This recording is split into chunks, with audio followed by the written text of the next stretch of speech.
Shalom semuanya. Shalom, shalom, shalom. Saudara-saudaraku. Amin. Ya, ini saya suaranya nggak bisa banyak, kami batuk sekeluarga. Dan suami saya mohon doanya ya. Saya percaya mujizat terjadi saat firman ini diberitakan. Amin. Baik, mari kita satukan hati kita bersatu dalam doa. Bapa Surgawi, di dalam nama Tuhan Yesus kami mengucap syukur untuk kebaikan semua karena anugerah dan kasih setiamu kami ada sebagaimana kami ada, bukan karena kuat gagah kami, semua karena kebaikan Tuhan dalam kehidupan kami. Saat ini Bapa, hambamu akan memberitakan kebenaran firman-Mu menjelang tahun baru ini. Roh Kudus, ambil alih hamba, bicara Tuhan, hamba anak Allah, sembunyikan hamba di balik kuasa salib-Mu. Tidak ada firman yang keluar sia-sia. Kami bukan hanya pendengar, tapi kami pelaku firman. Dan firman ini memperlengkapi kami memasuki tahun baru, tahun yang penuh pengharapan, tahun yang penuh penyertaan Tuhan yang semakin nyata kami rasakan. Terima kasih Tuhan, berfirmanlah, di dalam nama Tuhan Yesus kami berdoa. Amin. Saudara, mari kita membaca dari kitab Yosua 1 ayat 1-9, dan saya ingin kita menghargai firman Tuhan. Saya ingin kita beresponsor ya. Jadi 2 minggu yang lalu saya cerita sama suami, saya bangun dini hari. Yosua 1. Ya, Yosua 1 sembari mempersiapkan Yosua 1 ayat 1-9. Jangan dibuka di kitab Perjanjian Baru ya. Karena sekarang udah main tombol-tombol saudara ya. Jadi ini firman yang Tuhan ingin saya sampaikan dari Yosua 1 ayat 1-9. Saya ayat 1, nanti Bapak Ibu Saudara terkasih ayat 2 ya. Yosua 1 ayat 1-9, perintah Tuhan kepada Yosua untuk merebut tanah Kanaan. Sesudah Musa hamba Tuhan itu mati, berfirmanlah Tuhan kepada Yosua bin Nun abdi Musa itu demikian. Hamba-Mu Musa telah mati, sebab siapa sekarang kami masih ada hidup, kau dan seluruh bangsa ini menuju negeri yang akan diberikan kepada mereka dan kepada orang Israel. Setiap tempat yang akan diinjak oleh telapak kakimu kuberikan kepada kamu seperti yang telah kujanjikan kepada Musa. Daripada gunung dan gunung sampai ke seluruh tanah orang Het sampai ke semuanya akan menjadi daerahnya.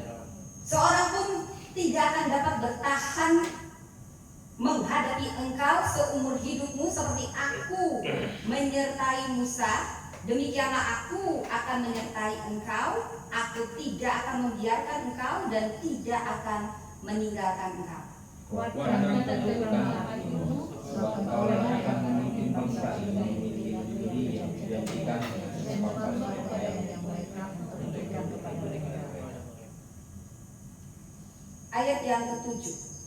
Hanya kuatkan dan teguhkanlah hatimu dengan sungguh-sungguh, bertindaklah hati-hati sesuai dengan seluruh hukum yang telah diperintahkan kepadamu oleh hambaku Musa. Janganlah menyimpang ke kanan atau ke kiri, supaya engkau beruntung kemanapun engkau pergi.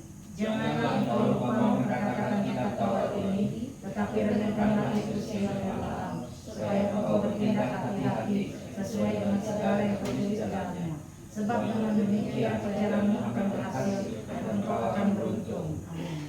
Ayat 9. Bukankah telah kuperintahkan kepadamu, kuatkan dan teguhkanlah hatimu, janganlah kecut dan tawar hati, sebab Tuhan Allahmu menyertai engkau kemanapun engkau pergi. Saudara, ini tepat jam 10.39. Kita sedang ada di ambang. Ambang, apa itu ambang? Ambang bukan terambang-ambang, saudara. Ambang adalah titik transisi. Ini bukan tujuan, bukan juga awal, hanya titik transisi. Saudara, Desember adalah ambang akhir dan ambang awal. Ambang awal, sebentar lagi jam 12, tahun baru, kita masuk melangkah di tahun yang baru. Dan sekarang ambang akhir. Inilah Desember. Ini ambang refleksi dan keputusan. Ambang nostalgia dan tanggung jawab. Saudara, dalam Alkitab, ambang seringkali tempat Allah berbicara dengan jelas. Saudara, saya mau cerita berdasarkan mimpi saya yang saya ceritakan lebih dulu pada suami saya. Kalau kita berkhotbah, ya kalau Bang Jonis berkhotbah pasti jauh hari diperkatakan, dijadwalkan. Dalam mimpi saya tiba-tiba dipanggil berkhotbah ke Malang. Sementara saya dijadwalkan, yang saya tahu bulan April saya akan berkhotbah di Malang lagi. Dalam khotbah ini itu sangat mendesak, membuat saya sampai bangun itu ketakutan pegang handphone. Dan yang mengundang ini berkata kepada saya, tolong bawakan khotbah seperti yang kamu lakukan di YouTube dari Yosua 1 ayat 1 sampai 21. Dia pendeta yang bernama Yoel. Saya bingung. Lalu ketika saya mau mempersiapkan khotbah, kalau kita para pengkhotbah, persiapan itu perlu. Bukan berarti persiapan tidak perlu ya. Jangan cuma ngaku-ngaku, apalagi kita orang karismatik ngaku-ngaku udah biarkan Roh Kudus yang bicara. Padahal persiapan adalah bagian dari kita menghormati Tuhan. Nah, saya kalau disuruh berkhotbah karena sudah jadwal, itu saya pasti akan mempersiapkan. Mau dimanapun, mau kemanapun Tuhan panggil, mau tempat dimanapun. Nah, dalam mimpi saya ini, saya tiba-tiba, ini gereja sudah jadwal saya bulan April, kok saya suruh hari ini khotbah, nanti malam, nanti langsung sore langsung khotbah. Itu buat saya bingung. Dan dia bilang Yosua 1 ayat 1 sampai 21. Lalu saya lihat suami saya mau minta tolong, saya sudah diantar sampai ke mimbar oleh mahasiswa saya. Saya ngajar di STT Yusloya. Tapi belum sampai mimbar saya langsung terbangun. Saya kayak HP saya hilang, catatan saya hilang, nggak ada. Loh, ini kok aneh. Sampai saya bangun, saya lihat jam 2.36. Saya hanya menyembah Tuhan. Saya kayak merasa bersalah. Sepertinya harusnya saya mempersiapkan sesuatu. Tapi ini saya disuruh khotbah dari Yosua 1. Padahal saya nggak pernah khotbah di YouTube Yosua 1. Yang menyuruh pendeta Yoel. Lalu saya buka, langsung saya bawa acara membangunkan pacar. Jadi saya membangunkan pacar buat acara ya program di TikTok ya, bagian dari pelayanan. Dan ada 4, saudara tidak perlu khawatir, hanya 4 pesan. Saya yakin kalau saya diberkati, saya yakin semua yang di sini, kalau ada sungguh-sungguh seperti katanya di jantung dari ayat ini, di ayat 8, saudara, ini kunci untuk melangkah di tahun 2026. Jangan engkau lupa memperkatakan kitab Taurat ini, tetapi renungkan itu siang dan malam supaya engkau bertindak hati-hati sesuai dengan segala yang tertulis di dalamnya. Sebab dengan demikian perjalananmu akan berhasil dan beruntung. Saya ingin bertanya, siapa yang mau berhasil dan beruntung? Coba wajahnya saya lihat. Siapa yang gak angkat tangan? Ya, berarti dari caranya tidak angkat tangan saja dia sudah tidak berhasil dan beruntung. Tapi bukan itu patokannya ya saudara ya. Ya saudara, ketika saya mempersiapkan khotbah ini, Roh Kudus kau mau baca apa lewat firman Tuhan ini. Jadi kalau kita baca Yosua, siapakah Yosua? Dia adalah asisten Musa. Siapakah Musa? Dia adalah nabi besar. Yosua mengalami kesepian di titik puncak kepemimpinan. Dia memasuki masa ambang transisi dari kepemimpinan Musa yang berakhir masuk kepada kepemimpinannya yang akan membawa bangsa Israel. Bangsa Israel yang tegak tengkuk. Saudara, siapapun yang pernah jadi pemimpin pernah merasakan zona kesepian, di mana Anda merasa seperti beban itu semua ada pada Anda. Apalagi kalau Anda menggantikan yang figurnya sudah terkenal, Anda pasti merasa ada ketakutan. Jangan-jangan aku nanti dibanding-bandingkan. Dan memang kita harus siap dibanding-bandingkan. Tetapi firman ini menguatkan kita. Ini bukan sekedar suatu kata-kata, tetapi kalau diolah dari bahasa aslinya ini perintah. Sampai 3 kali artinya sangat-sangat penting. Kuatkan dan teguhkan hatimu. Kuatkan dan teguhkan hatimu. Jadi ini bisa jadi ayat hafalan untuk masuk tahun baru. Nanti saya suruh anak saya hafal ayat Yosua 1 ayat 6, Yosua 1 ayat 8 sampai sebulan ini. Saudara, kuncinya di sini. Saya mau membagikan yang pertama pesan Tuhan. Allah memanggil kita untuk melangkah, bukan menunggu idea. Saya ulangi. Pesan pertama yang saya dapat, Allah memanggil kita untuk melangkah, bukan menunggu idea. Kuncinya di Yosua 1 ayat 1 sampai 2. Musa, hambaku itu telah mati, sebab itu bersiaplah sekarang. Nah, itu masa transisi. Kalau orang Batak masih orang Yahudi mirip sama orang Batak, mirip persis. Tapi masih kita masa bertabung, Tuhan langsung kasih perintah. Sekarang Musa hambaku sudah mati, bersiaplah sekarang. Tuhan tidak bilang, sudah nangiskan dulu, puaskan dulu, tunggu semua sempurna baru saya mengutus kamu. Tapi apa yang dikatakan oleh Tuhan? Sekarang, bersiaplah sekarang. Saudara, seperti dalam mimpi ini, saya merasa saya bersalah karena saya tidak membuat persiapan. Tapi ketika saya menggali, catatan bisa hilang. Kadang mungkin ini menjadi refleksi bagi kita semua. Adakah panggilan Tuhan yang terasa mendadak tapi tidak kita respon?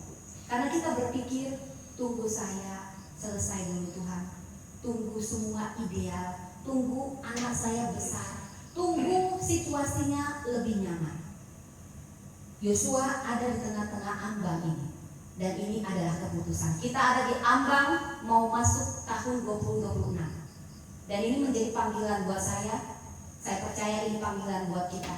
Tuhan tidak pernah memanggil umatnya saat dia siap, tetapi Tuhan yang justru menyiapkan umatnya yang dia panggil. Situasi tidak perlu harus ideal. Dan kalau kita tidak berani melangkah, hanya menunggu, maka kita akan kehilangan momentum ilahi. Tokoh besar tidak menunggu keadaan ideal, semua harus, ya bukan berarti tidak perlu perencanaan. Perencanaan bagian dari kita menghormati Tuhan. Tapi saat Tuhan bilang melangkah, kita harus taat. Persiapan dan ketaatan yang paling penting adalah ketaatan. Tapi saat ini bertemu, saat kita tahu ada momentum ilahi, maka itu akan terjadi. Tokoh besar tidak pernah menunggu semuanya harus ideal.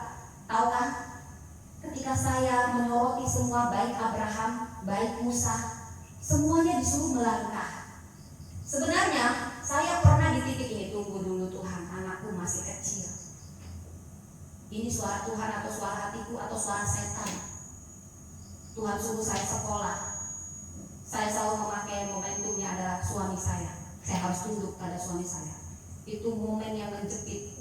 Anak masih kecil, kemudian situasi tidak pokoknya itu tidak ada nyaman-nyamannya, dan Tuhan suruh sekolah. Dan saya bilang, ini saya ragu benar Tuhan, tapi saya harus tunduk sama suami saya. Kalau suami saya izinkan, berarti benar. Dan saya melangkah, tidak tahu apa-apa. Saya belajar dari Abraham, dan firman ini mengingatkan, saya tidak tahu melangkah apa, tapi Tuhan suruh melangkah. Situasi mungkin tidak ideal, tapi percayalah, kita bertumbuh justru di tengah ketidakidealan, justru di tengah ketidaksempurnaan. Mungkin kita mulai melayani walau kita masih belajar, kita mulai berdamai seperti si adik menyentuh sekali. Walaupun berdamai itu perlu berproses, tapi ketika membuat keputusan, ya aku mau mengampuni, proses itu akan Tuhan tolong. Beri aku kekuatan Tuhan. Dan Tuhan memanggil Abraham dan juga tokoh-tokoh besar melangkah. Sebenarnya bukan kita yang menunggu Tuhan. Kapan Tuhan? Kapan Tuhan? Sebenarnya Tuhan yang sedang menunggu kita. Melangkah anakku, melangkah anakku. Tunggu ideal Tuhan, tunggu ini, melangkah anakku. Sebenarnya bukan kita yang menunggu Tuhan, Tuhan yang sedang menunggu kita. Abraham melangkah, walau dia gak ngerti, dia tidak tahu masa depannya bagaimana, tapi yang dia tahu penyertaan Tuhan. Penyertaanmu sempurna, rancanganmu penuh damai, aman dan sejahtera walau di tengah badai. Saudara, saya tidak tahu bagaimana proses kita masing-masing, kita diproses. Tapi ini pesan pertama yang Tuhan taruh. Jangan tunggu semua pintu terbuka. Seringkali justru pintu terbuka setelah kita melangkah. Karena seperti Abraham, dia tidak tahu nanti bagaimana. Bukan berarti tidak perlu perencanaan, perlu. Itu bagian dari kita menghormati Tuhan. Tapi saat Tuhan memanggil dan kita tidak mengerti, tapi yang kita mau ketaatan. Dan Tuhan yang akan membuka masing-masing pintu akan terbuka saat kita melangkah. Itu yang saya dapat, poin yang pertama. Dan yang kedua, kekuatan sejati lahir dari ketaatan pada firman. Kekuatan sejati lahir dari ketaatan pada firman. Bukan karena kita percaya diri, semuanya sudah aman, semuanya sudah mapan, bukan. Ketaatan, kekuatan sejati kita justru saat kita taat pada firman. Itu mutlak. Dikatakan di ayat 6-8, kuatkan, teguhkan hatimu, jangan engkau menyimpang. Allah tidak menjanjikan medan yang penuh. Tuhan tak pernah janji langit selalu biru, tetapi Dia berjanji selalu menyertai. Saudara, hidup tanpa tantangan bukan hidup namanya. Justru dalam tantangan kita akan merasakan penyertaan Tuhan, dan kita akan menjadikan itu panggung kesaksian bagi kemuliaan nama Tuhan. Kita bergantung penuh pada Tuhan karena kita melangkah dengan ketaatan melalui penyertaan dengan firman. Saudara, mulai dari sekarang taruh resolusi satu ayat yang Anda hafal. Tahukah Anda? Di sini ditekankan di jantungnya. Perkatakan firman. Firman itu kalau bisa membaca, jangan dalam hati. Perkatakan. Ternyata nggak cukup. Renungkan. Ternyata nggak cukup. Lakukan. Diulang. Saudara, firman yang kita hidupi di hari tenang itu yang akan menguatkan kita di waktu darurat. Saat saya dirampok di Aceh, GAM sudah menyodorkan senjata, hanya saya yang Kristiani, pakaian seadanya karena masuk ke kamar saat tidur. Serahkan HP semua mata kami ditutup. Ada satu firman yang keluar yang saya hafal di saat tenang. Tuhan adalah gembalaku, takkan kekurangan aku. Diam. Ya, Tuhan adalah gembalaku, takkan kekurangan aku. Ia membaringkan aku. Itu keluar sendiri, memberi kekuatan kepada kita saat darurat. Apa yang kita hidupi di hari tenang akan menopang kita di hari mendesak. Mulai hafalkan satu firman. Resolusi tahun ini, tahun 2026, hafalkan firman. Karena firman itu akan tinggal di hati, ini yang bicara, dan yang kita hidupi ini akan menolong kita saat darurat. Ini yang akan mendukung kita. Jadi apa ya, kekuatan sejati kita itu lahir dari apa yang menguasai batin.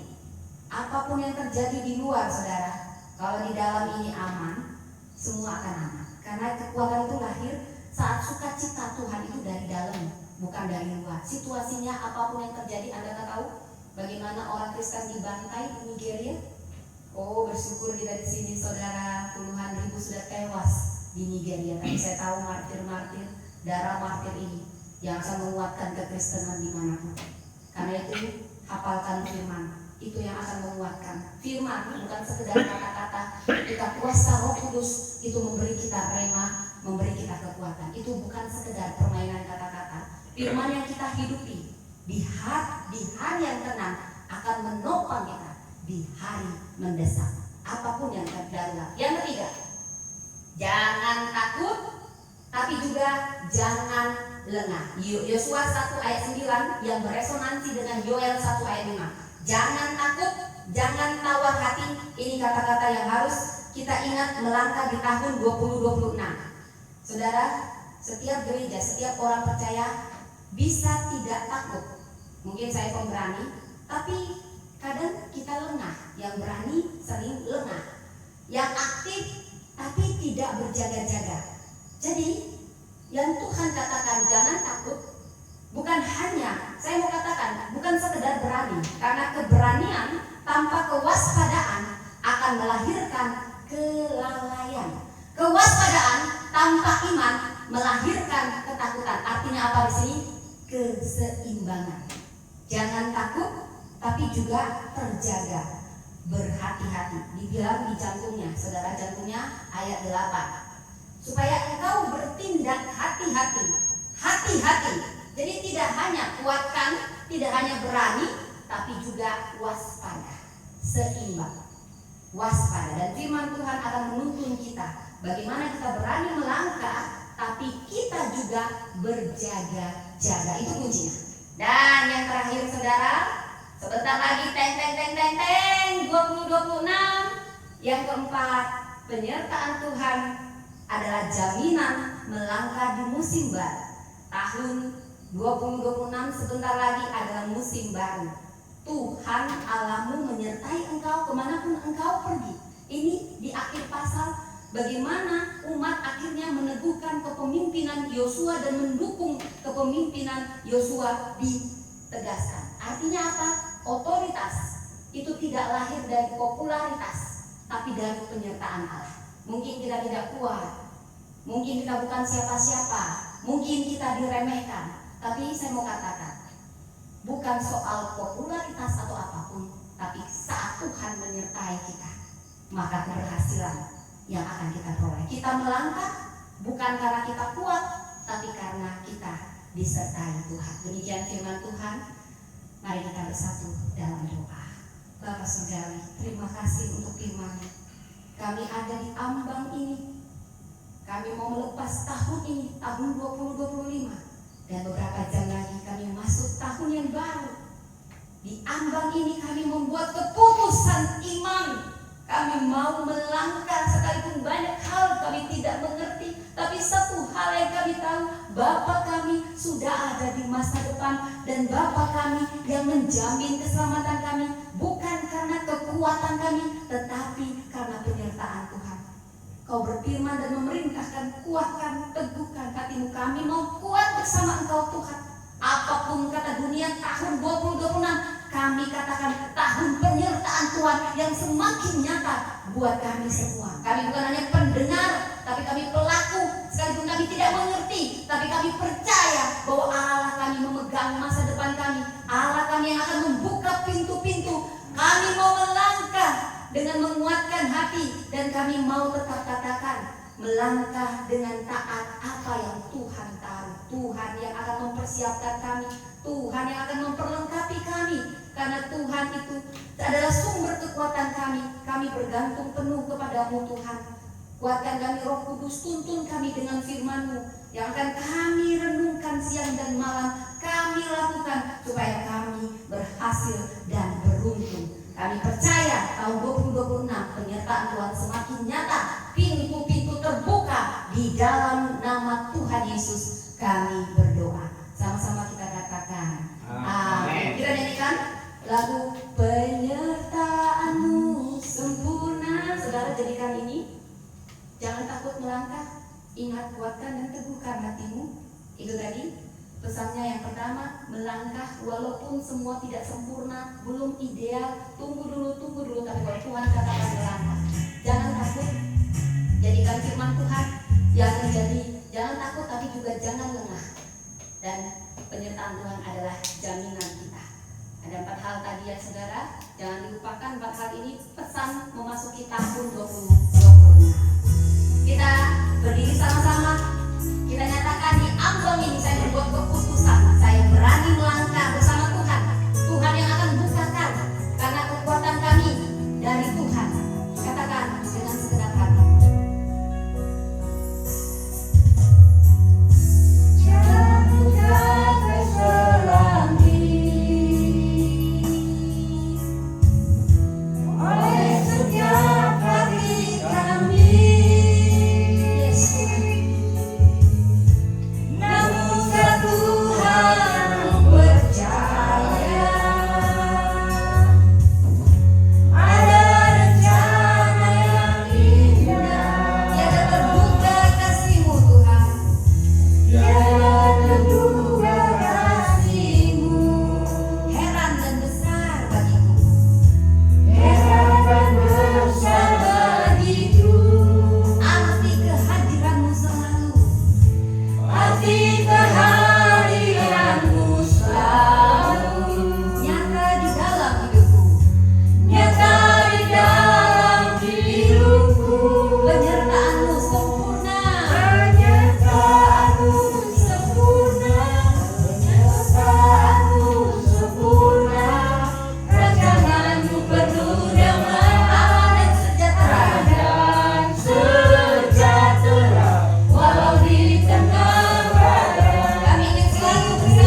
doa yang diajarkan Tuhan Yesus, doa Bapa kami, dan setelah itu kami minta kepada Bapak Pendeta Johannes untuk menutup dan memberi berkat. Mari kita berdoa. Bapa kami yang di surga, dikuduskan namamu, datanglah kerajaanmu, jadilah kehendakmu di bumi seperti di surga.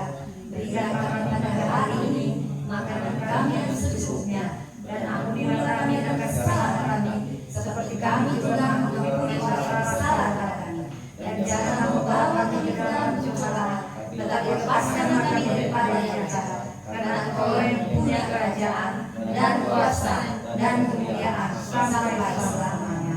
Saudara yang kasih dalam nama Tuhan Yesus Kristus, saudara telah mendengarkan firman Tuhan yang luar biasa yang menyatakan jangan takut, melangkah terus bersama Tuhan. Perkatakan firman Tuhan, perkatakan untuk mengucapkan bahwa engkau adalah orang beriman, dan jangan khawatir, Tuhan menyertai kita sampai kapanpun, dimanapun dalam menempuh tahun 2026. Ketahuilah bahwa Tuhan tidak pernah jauh dari kita. Mata Tuhan selalu tertuju pada kita, dan perlindungannya, kasihnya selalu melimpah bagi kita. Terimalah berkat daripada Tuhan kita, kasih Allah Bapa, anugerah Tuhan Yesus Kristus, serta persekutuan dengan Roh Kudus menyertai kita dari awal dunia dijadikan, sekarang sampai selama-lamanya. Yang percaya sama-sama berkata amin. Tuhan memberkati. Terima kasih yang banyak, luar biasa. Terima kasih. Belum. Mari kita bernyanyi apa nih? Ayo, nyanyi yang riang-riang lah. Ini mau nyambut tahun baru. Ayo. Adalah sukacita di hati, di hatiku. Dengar dia panggil nama saya. Bila roh Allah ada di dalamku, bukan menari seperti Daud menari.